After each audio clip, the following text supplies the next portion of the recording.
sage-femme fut prévenue par le père et la mère de la prochaine naissance de l'enfant. Déjà de bon matin, la mère savait que l'enfant allait bientôt naître. Le père avait du chemin à faire, car la sage-femme habitait à côté du curé, à l'autre bout du village. Pendant ce temps, la souffrance de la mère augmentait. La naissance de l'enfant était imminente. Heureusement, le père, le curé et la sage-femme arrivèrent à temps pour assister à la naissance de l'enfant. Oh, crièrent le père et la mère, nous avons un enfant! Quelle grande joie! Nous avons un enfant en bonne santé! Quel immense bonheur d'avoir un petit enfant après de longues années d'attente! La sage-femme avait les yeux brillants de larmes en regardant l'enfant. Le curé leva les yeux au ciel, fit le signe de croix et remercia le Seigneur pour cet enfant. Quelques jours plus tard, le parrain et la marraine allèrent voir le curé. Ils baptisèrent l'enfant du nom du parrain et du prénom du père. Ce fut une belle fête, tout le monde était heureux. Le père, la mère, l'enfant encore innocent, la sage-femme, le parrain et la marraine, ainsi que le curé qui levait les yeux au ciel, faisait un signe de croix avant d'admirer à nouveau l'enfant.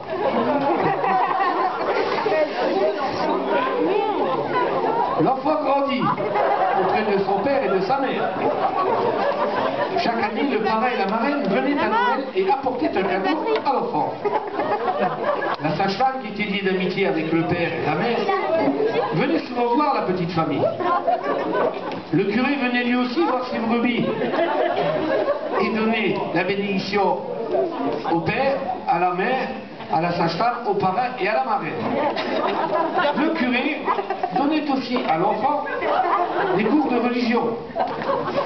Le parrain, qui était instituteur comme la marraine, donnait à l'enfant les autres cours scolaires. Le père et la mère étaient très fiers de leur enfant. Mais aussi le parrain et la marraine étaient fiers, car ils voulaient que l'enfant devienne quelqu'un de bien. Tous les dimanches, l'enfant allait à l'église. Le père et la mère, le parrain et la marraine l'accompagnaient.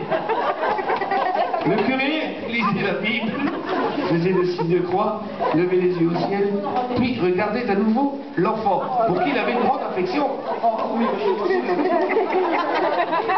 L'enfant grandit, il devint adulte. Puis il y eut une grande fête au village, car l'enfant se mariait. Le curé faisait la cérémonie. Les témoins étaient le parrain et la marraine.